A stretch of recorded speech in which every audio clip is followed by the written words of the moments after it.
if you can take the rush, New York City can be a great place for you.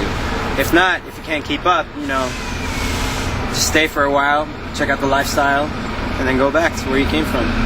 It is the ride of a lifetime.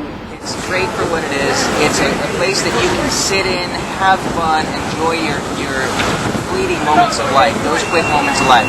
But don't stay here, because you will harden and you will hate yourself. Vacations work. Don't go without a sense of who you are and who you want to be. Because a place like New York, you can drown in very, very quickly. And if you want New York to shape who you are and you don't care what the outcome is, go for it. But if you care about who you are and you definitely know who you want to be in life, keep that. Stick to it. Don't lose it. Because it is very easy to lose your way. Have a dream. All you need is a dream. Get a dream, work towards it, be determined. Just go for it.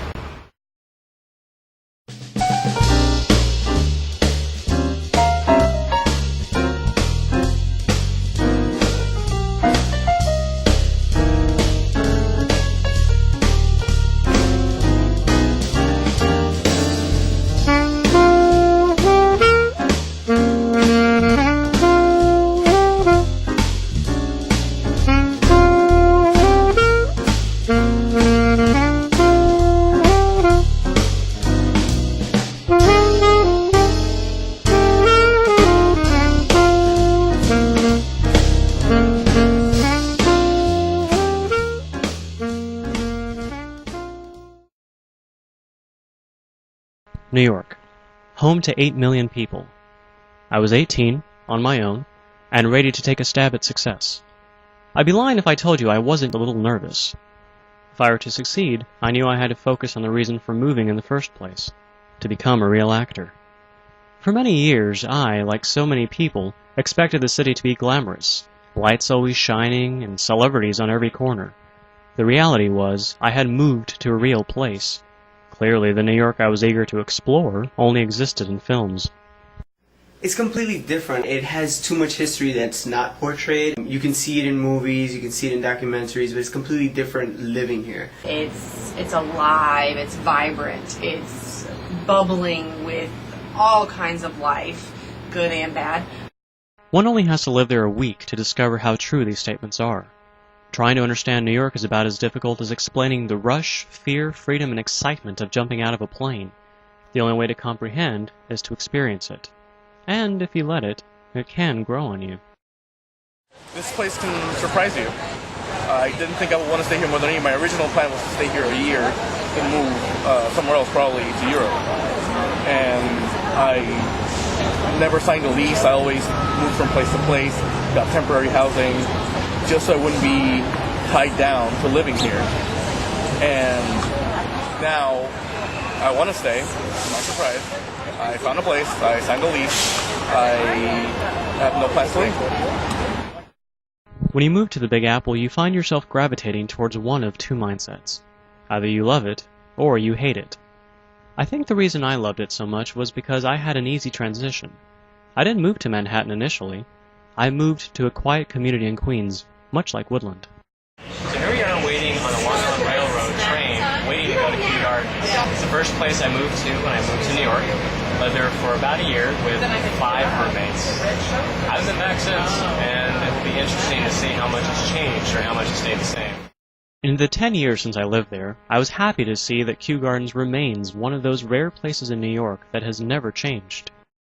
Welcome to Kew Gardens. As you can see, it's very, very quiet. This was my first experience when I first moved here. Nothing at all of a culture shock the following year when I ran into the city, the lights, the noise, the sound, the people. Here it's very calm, very mellow. It's also one of the first places I learned one of life's most valuable lessons, not to trust everybody I meet. I came home from school one day, found myself sprawled out to the living room. My roommate had destroyed the lease, and we had to be out that night. I had no friends. My family was 2,000 plus miles away. Get some place to stay for the night.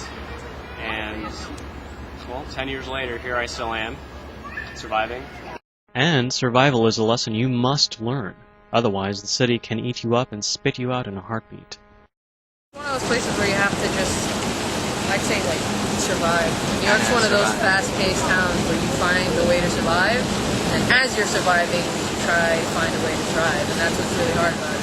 New York really just has you thrown into this everyday movement of rushing and forward, and that's why it's so funny when you try to, like, step back and look at everything, you just can't help but, like, make fun of all the people that are just following a day-to-day routine, and even those who feel like they're better than you are following the same day-to-day routine. It's just their own routine. And you gotta have drive. Exactly. There's gotta be some innate driving force that's moving you to get a little further, to jump that barrier of getting stuck. Otherwise, you just become part of that. School and my love of performing was my driving force. The American Academy definitely kept me busy. Nearly all of us were around the same age, and many friendships were made. But there was one problem. I always felt I was acting against my instincts. Then, one day, during a guest lecture, I had an epiphany. The American Academy of Dramatic Arts was the first acting school to accept me. Their method of acting is that you create a character, you start living as that character, you start thinking as that character. So much so to the point where the line between you, the actor, and you, the character, gets blurred. And a lot of actors, really good actors at that, have forgotten who they were during a performance because they're so invested in their character that they really do not know who they are. And the only reason why I say that is because David Suchet actually came to the American Academy of Dramatic Arts. Fantastic person. I saw him perform as Salieri in Amadeus here on Broadway. He was phenomenal.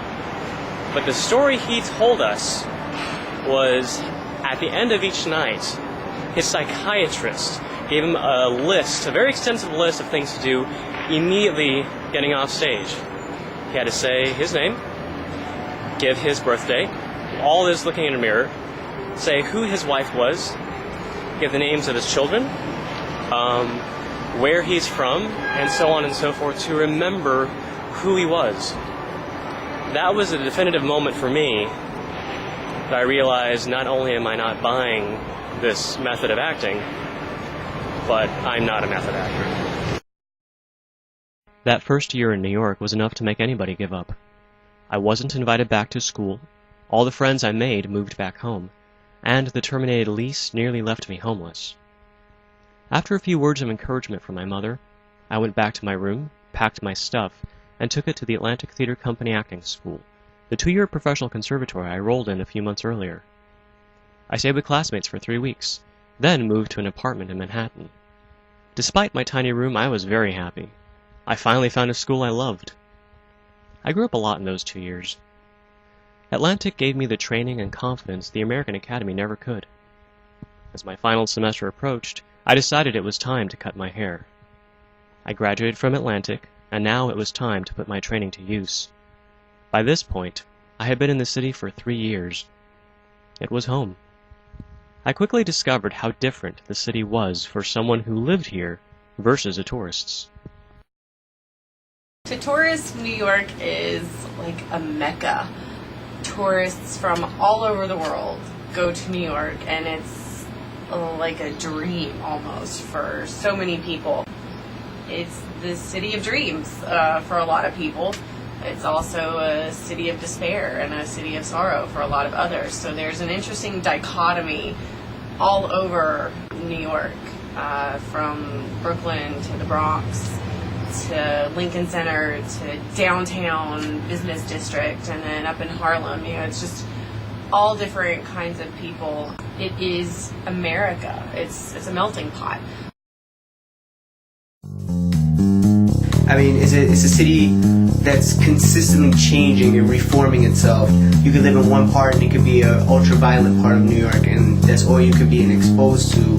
It's just a big mixture. It's all about depending on where you live and how that is as time goes on. You can waste a lifetime there just doing the daily, I gotta pay my credit cards, I gotta you know, if I'm buy food this week, I gotta pay the rent, and you kind of just get lost in the blur.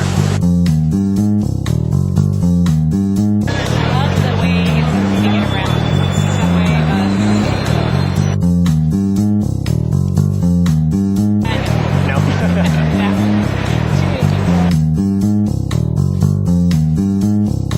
My second day. That's fine. A lot of people is like a lot of nations, like all countries in one city. Probably Times Square and Statue of Liberty. Probably yes. Oh yeah. If we'll have opportunity to come, yes.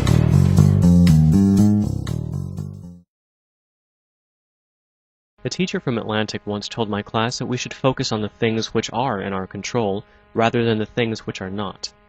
Of course, she was referring to the audition process, but it's a lesson that's applicable to life. As I get older, I find life as a balancing act, and the challenge of what to focus on can at times be overwhelming. Life in New York can magnify those feelings, and control can seem to slip away. But what are you to do when something uncontrollable shatters that delicate balance?